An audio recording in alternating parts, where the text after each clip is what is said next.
Aquí Tomás Soleil. ¿Dónde está? Señores, yo soy Tomás Soleil. Soleil, ¿sabe lo que vinimos? Sí, a callar una voz que se alza en protesta. Venimos a arrestarlo por conspirar contra el gobierno de Federico Tinoco.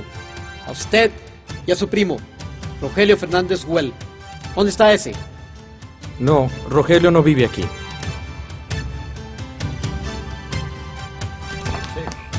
Conmigo, ya están suficientes problemas. ¿Qué problemas son estos? ¿Qué pasa, mamá? No se preocupe, no le van a hacer nada, solo se lo van a llevar. ¿Llevárselo? ¿Por qué? Porque le tiene miedo, mi amor, porque le tiene miedo. ¿Y a tío Rogelio también? Sí, Ethel, por eso necesito que vayas donde tu tío y le digas que tiene que escapar de ahí. Sí, mamá.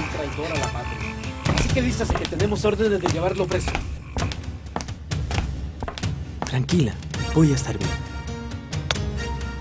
¡Vamos, andando!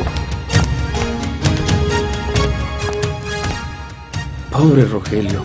Si yo hubiese sabido lo que el destino le tenía reservado, habría preferido que lo encarcelaran conmigo.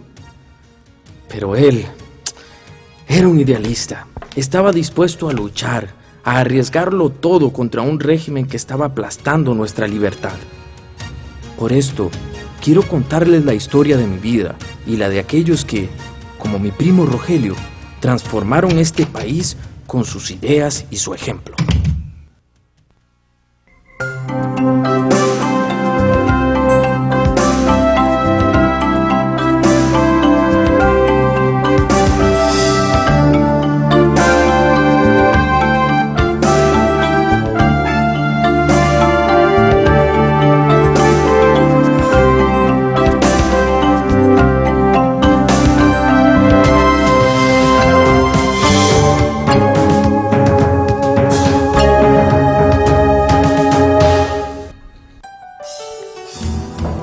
Bueno, contarles mi vida de alguna manera es contar un pedazo de la historia de Costa Rica.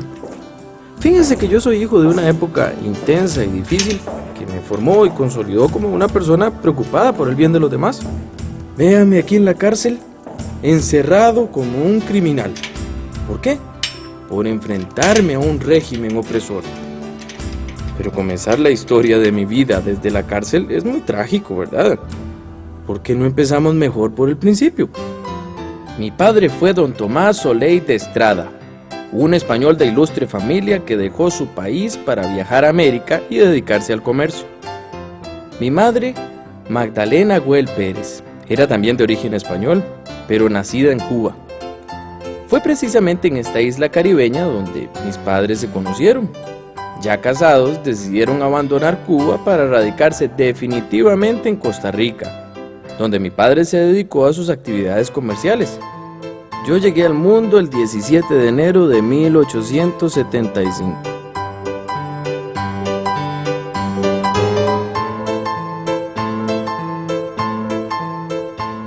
Pero fue poco el tiempo que pasé en Costa Rica durante mi niñez, porque cuando tenía 8 años, mi padre me envió a estudiar a Barcelona. Imagínense ustedes lo que era para un niño de 8 años semejante viaje en barco. Nada menos que un mes en alta mar. Todavía puedo sentir la emoción y el miedo de aquella aventura. Allá en España viviría en casa de mis abuelos.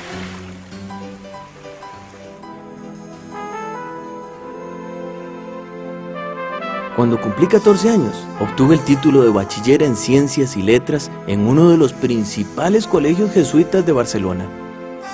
Mientras yo me graduaba en España, aquí se desarrollaba uno de los episodios más importantes para la democracia costarricense. ¿Se acuerdan? En 1889, el pueblo se lanzó a las calles exigiendo respeto a las elecciones, pues el presidente Bernardo Soto quería imponer a Ascensión Esquivel como su sucesor.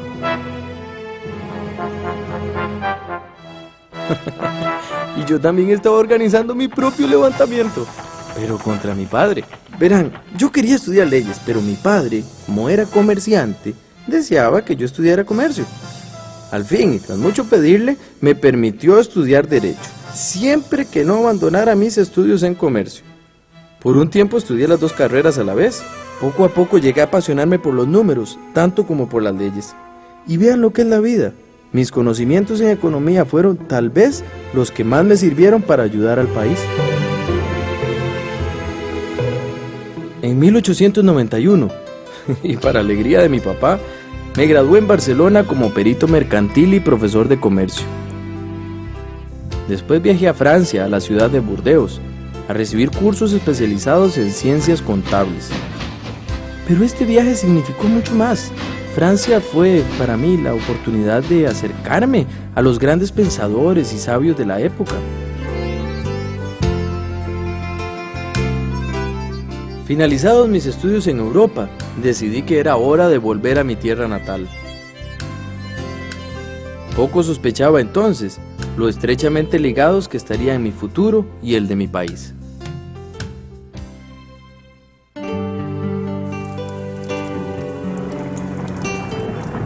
Cuando uno cuenta la vida así, todo como que parece muy fácil, ¿verdad? Pero qué va, vieran las dificultades a mi regreso. Para comenzar, conocí a Carolina Carrasco Escobar, una muchacha española bellísima, pero mucho más joven que yo, y su padre, don Rodrigo Carrasco, al enterarse se opuso rotundamente a nuestra relación, debido a la diferencia de edad. Pero mis sentimientos por Carolina eran muy fuertes, y en mi insolencia de juventud le advertí a don Rodrigo que si no me dejaba visitarla formalmente, me la robaría. Aquello de los raptos era cosa usual entre las parejas de la época, cuyo amor era restringido por sus familias.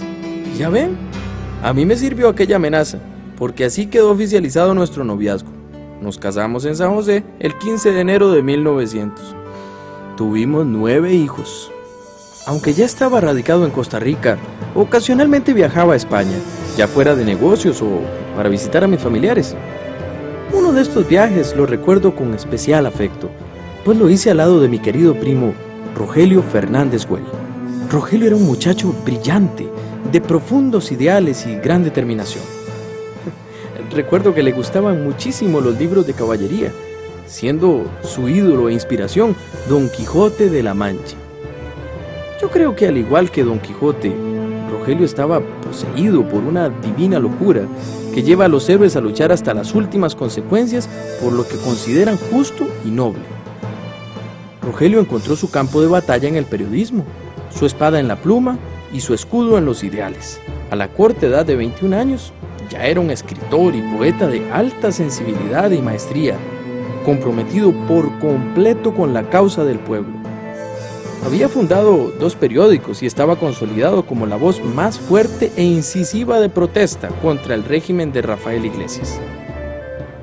Esa oposición le había valido a Rogelio la incesante persecución política del gobierno, por lo que, temeroso por su vida y la de sus familiares, abordó el mismo barco que yo había tomado con rumbo a España. De regreso a América, nuestros caminos se separaron. Rogelio viajó a tierras mexicanas, donde llegó a ser director de la Biblioteca Nacional de México y sirvió en puestos diplomáticos de ese país. Yo regresé a Costa Rica, pero solo mientras planeaba un viaje a El Salvador con Carlos, uno de mis hermanos. Era un viaje de negocios, pero acabé viviendo allá por 10 años, al cabo de los cuales regresé definitivamente a Costa Rica a inicios de 1914. Este mismo año, en junio, estalló en Europa la Primera Guerra Mundial, conflicto que sumió al mundo entero en una terrible crisis social y económica. Además, Costa Rica estaba viviendo una de las etapas políticas más confusas de nuestra historia. Una serie de pactos y traiciones entre los partidos que se disputaban el poder habían llevado a la presidencia a un joven diputado republicano, poco conocido por nuestro pueblo, don Alfredo González Flores. Este gran visionario, llegado al poder casi por azar, demostró una sorprendente capacidad para gobernar.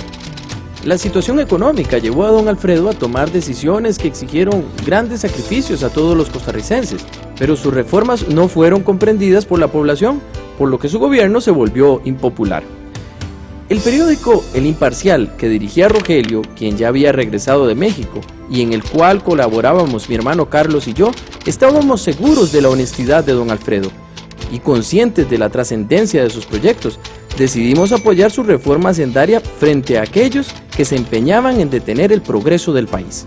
Por desgracia, pudieron más la confusión del pueblo y la violencia de un traidor que las buenas intenciones del gobernante.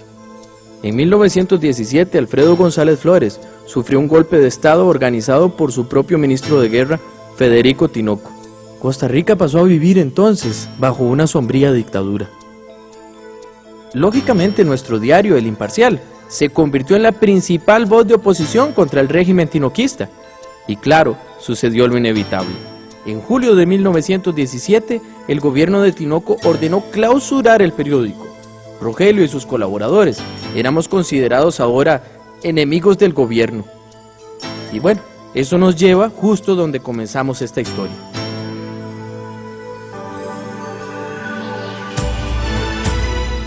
Como recordarán, la Guardia Rural llegó a arrestarme a mi propia casa y terminé en el calabozo. Pero mi hijo Eitel le pudo avisar a tiempo a Rogelio que logró huir a Curridabat, donde se ocultó en la casa del párroco del pueblo, un padre español y enemigo declarado de los Tinoco llamado Ramón Junoy. Rogelio había hecho correr la voz de que el 22 de febrero de 1918 comenzaría la revolución y Santana sería el punto de encuentro con aquellos que desearan unirse a su lucha. La dictadura le había obligado a dejar de lado las palabras y las ideas para empuñar el fusil. Él mismo lo había dicho tiempo atrás: el oro se arranca del seno de la tierra y la libertad de las entrañas de los tiranos. A medianoche del 21 de febrero de 1918, Rogelio y 16 hombres más salieron de Santana con rumbo a Punta Arenas. Su plan era tan sencillo como peligroso: tomar por sorpresa el puerto de Punta Arenas. Pero el gobierno de Tinoco ya estaba advertido de sus intenciones. Llegando a Punta Arenas, toparon de frente con las fuerzas del gobierno y después de una confrontación, Rogelio y sus hombres se ven obligados a huir a Panamá. Pero la muerte que les venía pisando los talones los alcanza finalmente en un potrero cerca del pueblo de Buenos Aires, donde fueron masacrados por los esbirros de Tinoco.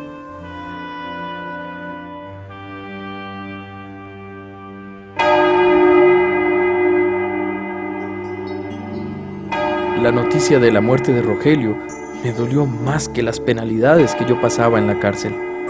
Más que primos, habíamos sido amigos inseparables, compañeros de lucha. Ver cómo una vida joven y brillante se apagaba de forma tan brutal me destrozó. Pero la muerte de Rogelio no fue en vano. Lejos de desanimarme, su sacrificio fortaleció aún más mi compromiso con la patria. Y vean ustedes qué ironía. Lo que Rogelio no logró en vida, lo inició con su muerte. Actos de brutalidad como el asesinato de Rogelio iniciaron una ola de levantamientos en todo el país que culminaron con el asesinato de Joaquín Tinoco, hermano de Federico y mano derecha de este. En 1919, Federico Tinoco huye a Francia. La dictadura había terminado. Tal vez el único recuerdo grato que guardo de aquella época tan oscura es el día que ordenaron mi liberación. Sucede que yo le estaba enseñando a mi joven carcelero a jugar ajedrez y ya se nos había hecho costumbre pasar horas jugando en mi celda. Una noche terminamos una partida como a las 12 y le pedí que me disculpara, pues deseaba dormir. El muchacho, muy acongojado, me dijo: «Perdón, don Tomás, se me había olvidado. Su orden de liberación llegó desde la tarde, pero yo quería jugar una última partida con usted». Al menos salí de aquel calabozo con una sonrisa. Al fin era libre. Pero aún desaparecidos los tiranos, lo más difícil estaba por venir. El gobierno de los Tinoco había dejado al país en una situación lamentable. Las arcas del Estado habían sido saqueadas, la inflación era enorme y las deudas contraídas por la dictadura amenazaban con llevar a Costa Rica a su peor crisis. Fue en este periodo cuando decidí poner todos mis esfuerzos y conocimientos al servicio del país. Mi primer cargo público fue director general de Correos durante el corto gobierno de transición de don Francisco Aguilar Barquero. Por cierto que ese cargo me cayó como anillo al dedo porque aún no se los había contado, ¿verdad? Pues sí, desde joven mi gran afición había sido la filatelia. Ya saben, eso de coleccionar estampillas. Ah, sí, vieran ustedes la colección que tenía, estampillas de todo el mundo y algunas muy valiosas, tanto que hasta de apuros económicos me sacaron. Una vez necesitaba urgentemente una suma considerable de dinero y lo conseguí vendiendo una de mis estampillas más preciadas. La dirección de correos fue mi primer cargo público. Sin embargo, cuando realmente estuve en capacidad de ayudar a Costa Rica a salir de la crisis fue durante la presidencia de don Julio Acosta. A su gobierno le correspondió la enorme responsabilidad de devolver el orden a un país en donde reinaba el caos. De 1920 a 1922 tuve el honor de ser diputado y logré impulsar los proyectos de ley necesarios para poner en marcha el proceso de reforma fiscal. Pero don Julio estimó que mi experiencia en economía y comercio podía ser de mayor utilidad al país y en 1922 me nombró secretario de Hacienda. Los problemas económicos eran los más urgentes. Por ejemplo, el pago de los préstamos inglés y francés, con los que se habían construido los ferrocarriles al Atlántico y al Pacífico. Hicimos arreglos con los acreedores para que nos concedieran más tiempo para pagar. Además, establecimos pequeños impuestos e incentivos para el comercio y la exportación, con el fin de que el dinero empezara a entrar a las arcas del Estado, vacías tras el saqueo de los Tinoco. Otro problema era el de la moneda. En la actualidad, solo un banco estatal está autorizado para emitir moneda, pero en ese entonces los bancos particulares también podían hacerlo. Circulaban en aquellos días una gran cantidad de billetes de distintas unidades monetarias, emitidos por distintos bancos con distinto respaldo. Un completo desorden. Propuse entonces crear una caja de conversión, cuya función era unificar todas aquellas diferentes monedas y transformarlas en un único valor. Esta medida tuvo éxito y logró la estabilidad monetaria. Solo que ser ministro de Hacienda en aquellos años era un trabajo muy duro. Imagínense ustedes la responsabilidad de sacar adelante a un país en semejantes condiciones. Pero mi compromiso con el país estaba claro. Ya habría tiempo para descansar. Sin embargo, un hombre necesita más que buenas intenciones para enfrentar las adversidades. En mi caso, no sé qué habría sido de mí sin el cariño y el apoyo de Carolina, la mujer que siempre fue mi luz en los momentos más oscuros. Así como el bienestar de mi país fue mi norte en la vida pública, el amor por Carolina y mis hijos fue la estrella que guió siempre mi camino.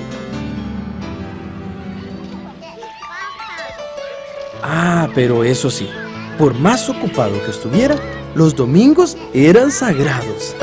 Ese día me quedaba en casa con Carolina y nuestros hijos para recibir a mis hermanos, sobrinos y amigos. Ahí compartíamos un ratito en familia, almorzando y haciendo tertulia. Esos eran mis momentos más felices. Por un día a la semana desaparecía el secretario de Hacienda y solo quedaban papá y tío Tomás. En 1924, al finalizar el gobierno de don Julio Acosta, los costarricenses podían ver el futuro con esperanza. Para el siguiente periodo presidencial, el pueblo volvió sus ojos hacia un estadista con experiencia, capaz de mantener y superar el progreso que habíamos alcanzado. Así, llegó al poder por segunda vez don Ricardo Jiménez. El propio don Ricardo me pidió que permaneciera en la Secretaría de Hacienda. Fue una decisión difícil, pues me sentía cansado tras un gobierno tan duro como el de don Julio Acosta. Pero por otro lado, me daba cuenta de la oportunidad que me brindaba don Ricardo. Seguir en Hacienda me permitiría dar continuidad a proyectos destinados al bien común de la sociedad. Tras una pequeña reflexión personal y con mi familia, la decisión estaba tomada. Seguiría en el servicio público. Esta segunda administración de don Ricardo fue de grandes realizaciones, una época de progreso armónico, descenso continuo de la deuda pública, estabilidad de la moneda, orden en la hacienda y la mejora en los mecanismos de recaudación de impuestos. Sí quiero destacar aquí una obra muy importante en este periodo, por su trascendencia social y por lo que significa para Costa Rica. Me refiero al proyecto de monopolio de seguros, el cual dio pie a la creación del Banco Nacional de Seguros, o Instituto Nacional de Seguros, como se le conoce hoy. Yo redacté el proyecto y me convertí en su principal impulsor y defensor, pues sabía de los grandes beneficios que una institución de este tipo tendría para el país, y en especial para la sociedad de aquel momento. Pero, ¿qué les parece si me acompañan a dar un vistazo a lo que es hoy ese proyecto? Pero miren, nada más que instalaciones. Ahí está el busto de don Ricardo y el mío. No se imaginan lo orgulloso que me siento de esta institución. Es que son, ¿qué? 75 años de servicio al país. Pero no siempre fue así. No. Verán, hasta 1924 los seguros eran un negocio en manos privadas, cuyo objetivo era ganar plata, nada más. Esto los convertía en un privilegio para unos pocos, pues en aquellos tiempos las pólizas estaban muy por encima de las posibilidades de la mayoría de la población. Casualmente, quienes más lo necesitaban. El seguro de riesgos profesionales era una garantía que tenían todos los trabajadores, pues en caso de accidente, el trabajador tendría la certeza de contar con un pequeño capital que le permitiría a él y a su familia vivir dignamente. Así, el Instituto Nacional de Seguros cumple predominantemente un papel de beneficio social, fomentando el ahorro y la prevención. Además, se fortalece la solidaridad, pues la contribución de cada uno forma un fondo común del cual todos se benefician. En aquella época, el proyecto recibió fuertes críticas por parte de quienes tenían el negocio de los seguros privados. Con ello sostuve una intensa polémica en la prensa nacional. Defendí a capa y espada mi proyecto con argumentos y análisis debidamente sustentados. Recuerdo que en uno de esos artículos resumí mi pensamiento con estas palabras: es claro que todo interés particular debe ceder cuando se hace incompatible con el interés de la comunidad, pues el fin del Estado no es el individuo, sino la comunidad. Y como debía ser, triunfó el interés social. El 30 de octubre de 1924, el proyecto fue aprobado por ley, creándose así el Banco Nacional de Seguros.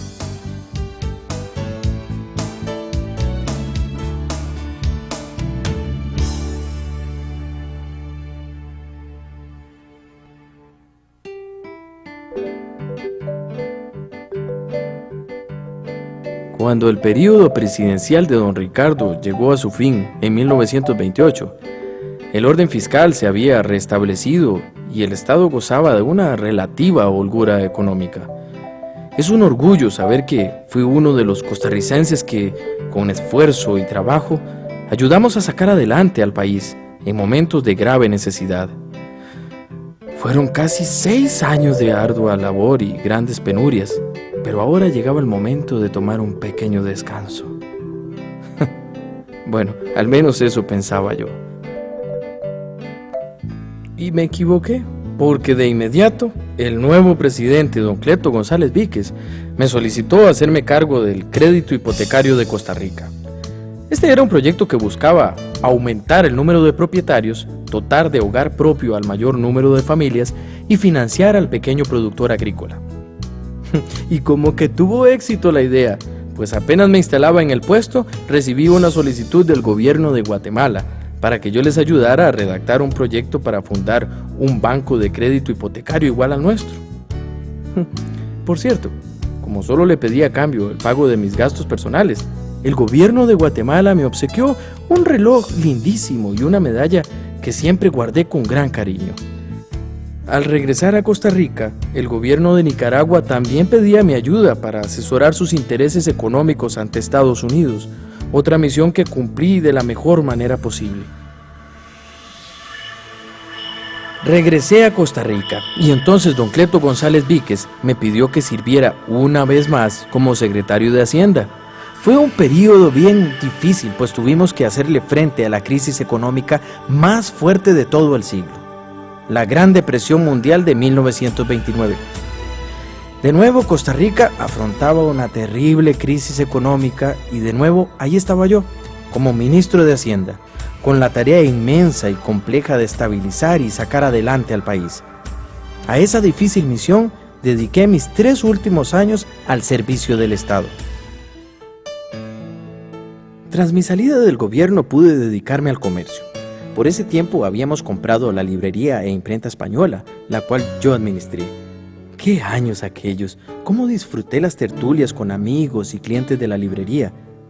Había dejado a tiempo la política porque la verdad ya me empezaba a sentir algo cansado y enfermo. Pero no importaba. También como simple ciudadano quise permanecer en el servicio público, ahora desde distintas áreas. Escribí varios tratados de economía y comercio, donde estudiaba y analizaba la historia hacendaria del país, a la cual había estado ligado por tantos años. También fui profesor de ciencia hacendaria y economía política en la Escuela de Derecho.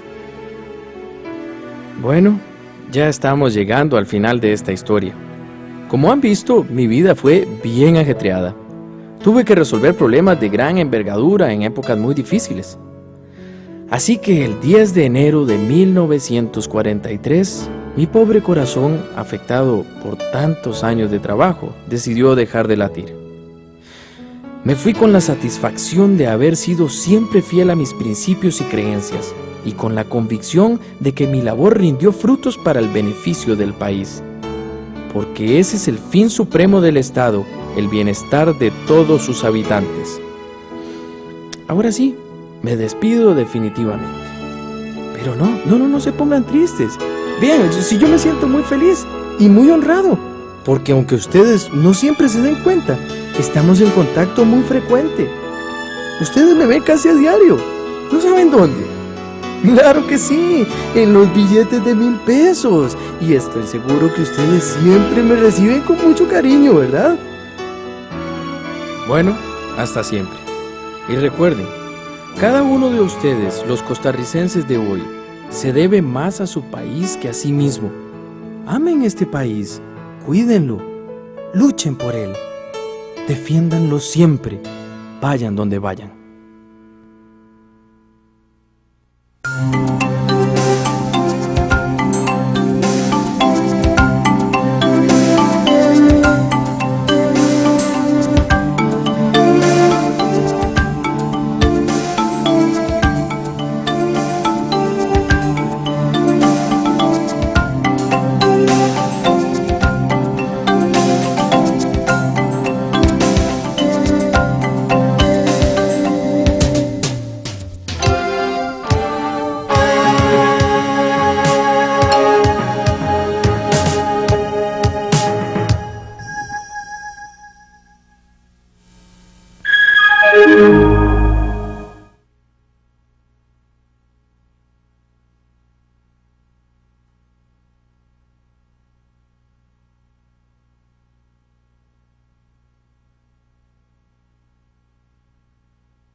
Ojalá que ustedes puedan también sentir en su corazón algún día la enorme dicha, la profundísima satisfacción de ver cómo la patria les recompensa el haber hecho algo valioso por ella.